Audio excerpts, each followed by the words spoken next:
புகழூர் ஊராட்சி சொக்கட்டாம்பள்ளியில் இருக்குங்க. அதாவது வந்து இப்போ பார்த்தீங்கன்னா, நிறைய மக்கள் பிரச்சனைகள் நெறைய இருக்கு. நேத்து கிராம சபை கூட்டத்துக்கே வந்து கிளர்க் வர கிடையாது. கிளர்க் சார்புல ஜோனல் பிடிஓ தான் வந்தாங்க. இந்த மாரி வந்து நேத்து குடியரசு தின விழாவுக்கு வந்து ஆல்ரெடி இந்த மாரி கிளர்க் புகழூர்ல வந்து இல்ல. 2 பஞ்சாயத்து, 3 பஞ்சாயத்து பார்க்குறாங்க.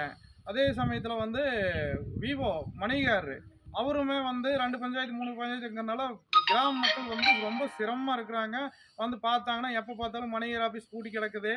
அ இங்க ஊராட்சி செயலாளருக்கு கூட அசிஸ்டன்ட்ஸ் இருக்காங்க, பார்க்குறாங்க.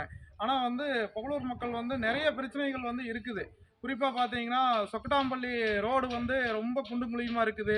அதுக்கப்புறம் பார்த்தீங்கன்னா, டிஆர்எஸ் அவென்யூல வந்து தண்ணி வந்து இல்லாம, இப்போ 3 மாசமா வந்து தண்ணி இல்லாம கிராம சபையில வந்து முறையிடுறாங்க. யாருகிட்ட என்னங்கிறது தெரியாம போர் குடுக்க சொல்லிக்கிறாங்க. இல்ல அது தண்ணீர் பிரச்சனையுமே, குடிநீர் பிரச்சனையுமே, டிச்சு மருந்துகள், இந்த வீதி லைட் வந்து அடிப்படையான உரிமை நமது இந்திய நாட்டுல. ஆனா அதையே வந்து செஞ்சு குடுக்கறக்கு யோசனை பண்றாங்க. டிலே பண்ணிட்டே இருக்காங்க. சொக்கட்டாம்பள்ளியில போர் தண்ணி வந்து ரொம்ப கீழ இறங்கி போச்சு. கேட்டதுக்கு இத பண்றேங்கிறாங்க. அதே மாதிரி டிஆர்எஸ் அவனியில் வந்து 3, 4 மாசமா தண்ணி இல்ல. வாங்கி ஒவ்வொரு டேங்கும் ரூ. 600 குடுத்து வாங்கி ஊத்திட்டு இருக்காங்க. இதெல்லாம் ரொம்ப வந்து உடனே வந்து பஞ்சாயத்து நிர்வாகம் உடனடியா தமிழ்நாடு அரசு முதல்வரோட பார்வைக்கு நான் எடுத்து சொல்றேன்.